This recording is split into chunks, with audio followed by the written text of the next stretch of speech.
Well guys, तो इस video में हम लोग बात करने वाले हैं गोल्डबर्ग के बारे में। गोल्डबर्ग से जुड़े कुछ अननोन फैक्ट्स के बारे में इस वीडियो में बात करने वाले हैं। तो अगर आप गोल्डबर्ग के फैन हैं तो इस वीडियो को लाइक जरूर करें और इस वीडियो को एंड तक जरूर देखते रहे। तो चलिए इस वीडियो को शुरू करते हैं बिना टाइम वेस्ट किए। फैक्ट नंबर 1 के बारे में बात करते हैं। फैक्ट नंबर 1 ये है कि गोल्डबर्ग की विनिंग स्ट्रीक के बारे में तो सभी लोग जानते हैं कि गोल्डबर्ग का 173 डेज का विनिंग स्ट्रीक था, यानी कि वो 173 मैचेस को वो लगातार जीते थे। लेकिन 1998 में उनका ये विनिंग स्ट्रीक खत्म हो गया जब केविन नेश ने उनको हराया। उसके बाद इनका विनिंग स्ट्रीक खत्म हो गया। तो काफ़ी सारे फैंस सोचते हैं कि ऐसा क्यों हुआ।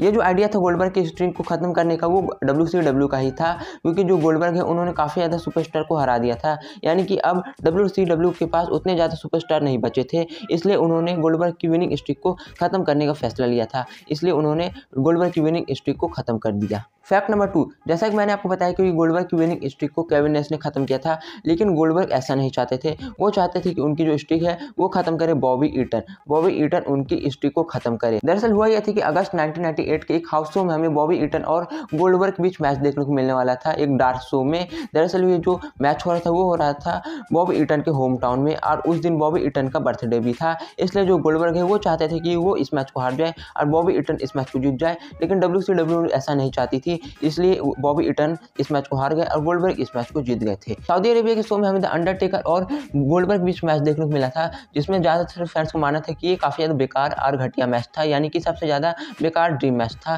क्योंकि इस मैच में दोनों सुपरस्टार ने काफ़ी ज़्यादा बॉच किया था। गोल्डबर्ग ने भी काफ़ी ज़्यादा बॉच किया था और अंडरटेकर ने भी काफ़ी ज़्यादा बॉच किया था। तो इसी मैच के दौरान अंडरटेकर ने गोल्डबर्ग की नेक को ऑलमोस्ट तोड़ ही दिया था, क्योंकि जब वो टॉम स्टोन को लगा रहे थे, टॉम स्टोन पाइल ड्राइवर को, तब उनसे बॉच हो गया था, तो जिसके कारण उनकी गर्दन टूटते टूटते बची, नहीं तो गोल्डबर्ग की उस समय गर्दन टूट जाती।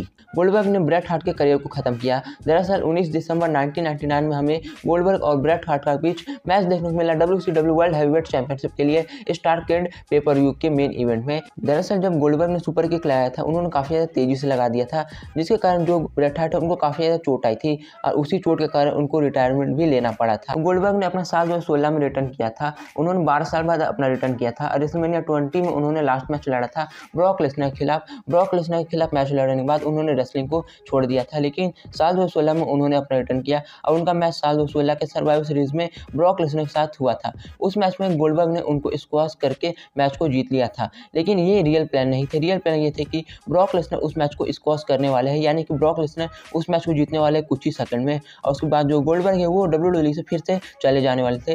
लेकिन बाद में इस प्लान को चेंज कर दिया गया और फिर गोल्डबर्ग ने ब्रॉक लेसनर को स्क्वॉश कर दिया था। दरअसल सुपर शोडाउन साल 2020 में हमें गोल्डबर्ग और फिंड के बीच मैच देखने को मिला था यूनिवर्सल चैंपियनशिप के लिए, और इस मैच में गोल्डबर्ग ने फिंड को स्क्वॉश कर दिया था, यानी कि उन्होंने कुछ ही सेकंड में उनको हरा दिया था और वो न्यू यूनिवर्सल चैंपियन बन गए थे। काफ़ी ज़्यादा फैंस का सोचना था कि उन्होंने स्क्रिप्ट में छेड़छाड़ की है और उन्होंने मना कर दिया मैच को हारने के लिए, लेकिन ऐसा बिल्कुल भी नहीं था। उन्होंने एक इंटरव्यू दिया जहाँ पर उनको बताया गया कि उन्होंने ऐसा कुछ भी नहीं किया था। स्क्रिप्ट में लिखा था कि उनको उस मैच को जीतना है, इसलिए उन्होंने उस मैच को जीता और वो न्यू यूनिवर्सल चैंपियन बन गए। ये जो फैसला था वो WWE का फैसला था, ना कि गोल्डबर्ग का फैसला था। गोल्डबर्ग सबसे ज़्यादा उम्र वाले यूनिवर्सल चैंपियन है, क्योंकि अभी तक जितने भी यूनिवर्सल चैंपियन है उसमें से सबसे ज़्यादा उम्र वाले चैंपियन गोल्डबर्ग ही है। जब गोल्डबर्ग ने अपना साल 2016 में रिटर्न किया था, उसके एक साल बाद उन्होंने केविन ओवेंस को मैच में हरा दिया था और वो न्यू यूनिवर्सल चैंपियन बन गए थे। जब वो चैंपियन बने थे तब वो 50 साल के होने वाले थे, यानी कि वो करीबन 50 साल के थे, इसलिए वो अभी तक में सबसे ज़्यादा उम्र वाले यूनिवर्सल चैंपियन। इनका और क्रिस जेरिको का बैक स्टेज में फाइट भी हो चुका है। जब वो WCW में थे तब इन दोनों के बीच फाइट हुआ था बैक स्टेज में। ये नहीं पता कि किस चीज़ के लिए हुआ था, लेकिन इन दोनों बीच बैक स्टेज में फाइट हुआ था, जहाँ पर इन दोनों बीच हाथापाई भी हो गई थी। बाकी सुपरस्टार को आकर इनको रोकना पड़ा था, तब इनकी लड़ाई खत्म हुई थी। जब गोल्डबर्ग WCW का हिस्सा थे तब WWE ने एक कैरेक्टर को इंट्रोड्यूस कराया था और ये कैरेक्टर था गिलबर्ग, यानी कि ये गोल्डबर्ग का ही एक कैरेक्टर था गिलबर्ग। इस कैरेक्टर को जोकर की तरह दिखाया जाता था। गोल्डबर्ग को ये कैरेक्टर बिल्कुल भी पसंद नहीं था।